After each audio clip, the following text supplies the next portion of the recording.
Ghost of Tsushima, the Director's Cut PC release, is an amazing game that is released amid a cloud of controversy, solely created by Sony's need to make a number go up, as so many put it. You can have a capable PC and the cash lying around to get the game, which is a full £50 release on Steam, and you still might not be able to get it unless you live in certain countries, which is a damn shame, because this game and the port of it are absolutely stunning. I have the God of War port sitting in my library waiting to be completed, because last year there were so many great games I played, I just never got around to it.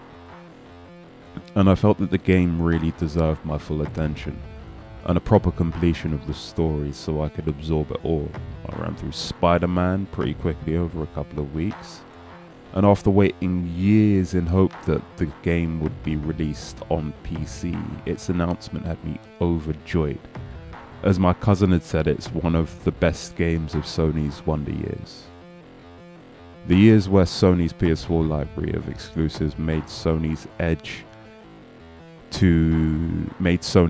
to a place in the console wars that are the precursor to Xbox's recent insane behavior, I believe anyway.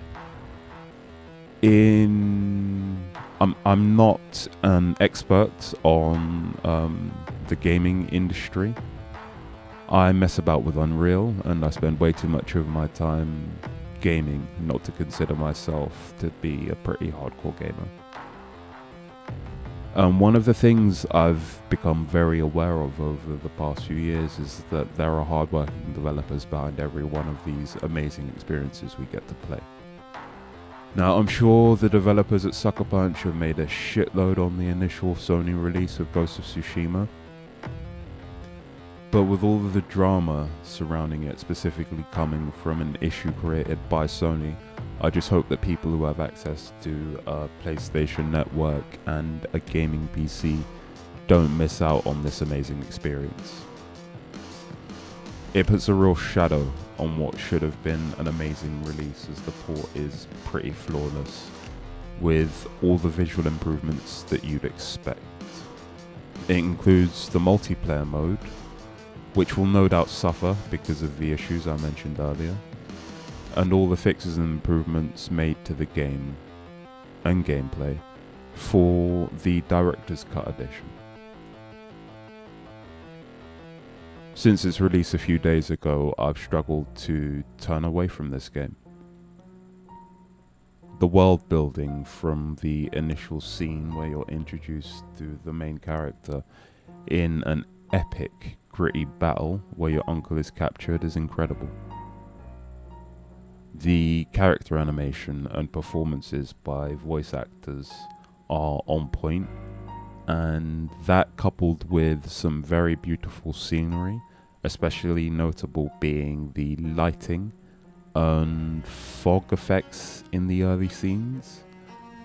The visuals of this game cannot be understated, and I think the developers did a great job of giving the beauty of the game all the screen space it deserves, especially since everything from the sway of the grass to the way the wind picks up leaves is part of a system called the guiding wind that replaces the standard UI that's normally all over the screen, making most of the gameplay free from any clutter on your screen, which is a really, really good and unique way of making the game feel more immersive.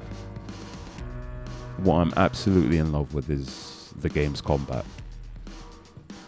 The way the game gives you that samurai fantasy is amazing, from the flashbacks of Jin Sakai's early training with his uncle and his trouble accepting the fact that he can't win using the code of honor that he learned as a boy. This game has like Game of Thrones level storytelling, and it seats you right there with the character in the story as he wrestles with the demons the invaders have set loose on his island home. which is actually a theme that the multiplayer kind of runs away with, which I actually haven't been able to start a match in yet, but it's a very cool premise that taps into some of the cooler aspects of Japanese mythology. And I hope to see a day where this mode is popular, so I can really give it a go. But for the moment, it's just great to have it available. The main combat mechanic in the single player mode is, at least in the 20-something hours of gameplay I've done in the past few days, centering around using set stances to counter specific enemy types, which isn't always simple considering most encounters pit you against groups of 4 or more enemies of multiple types. You'll learn to listen for the shouts of archers to duck as they release a shot, and learn to both parry and counter quick attacks and weaker attacks, and dodge and counter heavy ones, as well as a system where certain opponents will be weak to a stance that you're in, and it will allow you to break their guard easier. You're also given a bow earlier on, and as you progress through the game, you'll unlock multiple ghost weapons that you can switch out on the fly during combat. These include things like powder bombs to stun groups of enemies that allow you to run in and assassinate them, which is crazy satisfying.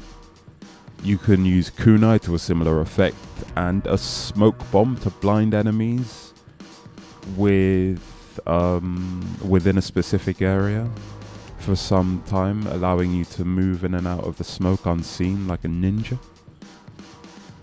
And these are just the early ghost weapons that I've unlocked so far. The game just hits different. It's one of those games where after a long day you sit down and you load it up and you're just fully immersed in the story and the place that's presented in such visual splendor and dedication to telling an interesting story that you can lose hours in it. I really hope people don't miss out on this game, because it is a bit of a masterpiece. Take it easy. If you liked any of this, please like and subscribe and all of that good stuff. And yeah, check out the music and the other videos. Take it easy. Peace.